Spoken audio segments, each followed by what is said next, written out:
Nous sommes sur l'autoroute A40, l'axe Genève-Mâcon, et nous allons nous arrêter à l'aire du musée de la Bresse, dans le département de l'Ain. C'est là qu'il y a le domaine des Planons, récemment rebaptisé domaine des saveurs, en raison du patrimoine gastronomique local.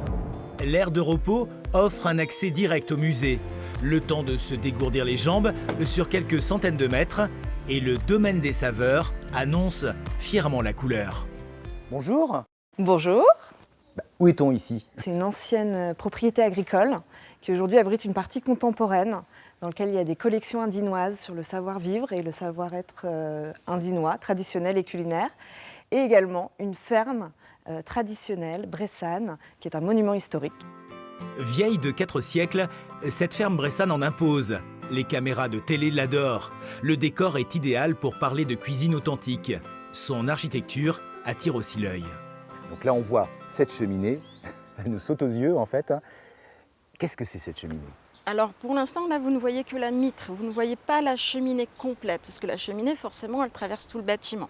Donc ça, c'est juste un petit élément qui permet de repérer déjà dans le paysage une maison, une ferme qui est munie d'une cheminée sarrasine.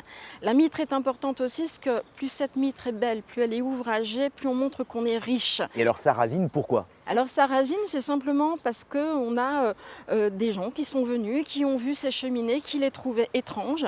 Et à l'époque, au XVIIIe siècle, on désignait par sarrasin tout ce qui était étrange, étranger.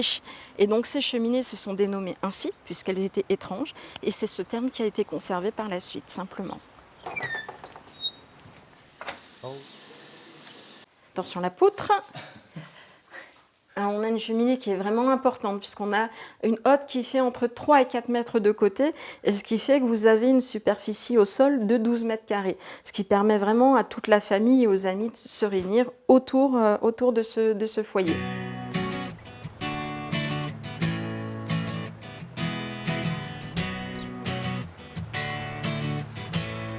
Donc un éleveur au musée, ça c'est pas commun quand même. Oui, j'ai 2 lots par an qui viennent sur le domaine des saveurs pour faire voir aux visiteurs comment se porte la volaille de Bresse et bien faire voir que les volailles sont bleu, blanc, rouge avec les pattes bleues, le plumage blanc et la crête rouge.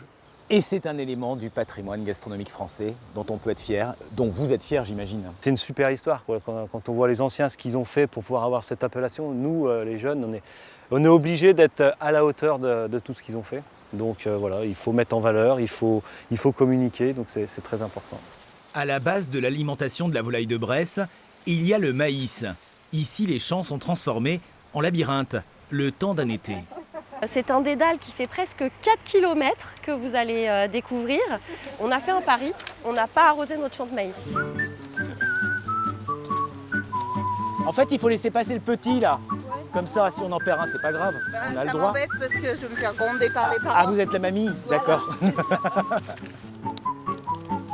1,5 hectare, je pense qu'on n'est pas sorti de l'auberge. Là, on se pose beaucoup de questions. Droite, gauche, centre. On y va pour le centre. Ah, il y a la dame, tiens. J'aime bien de me tromper de chemin, recommencer, et j'aime bien.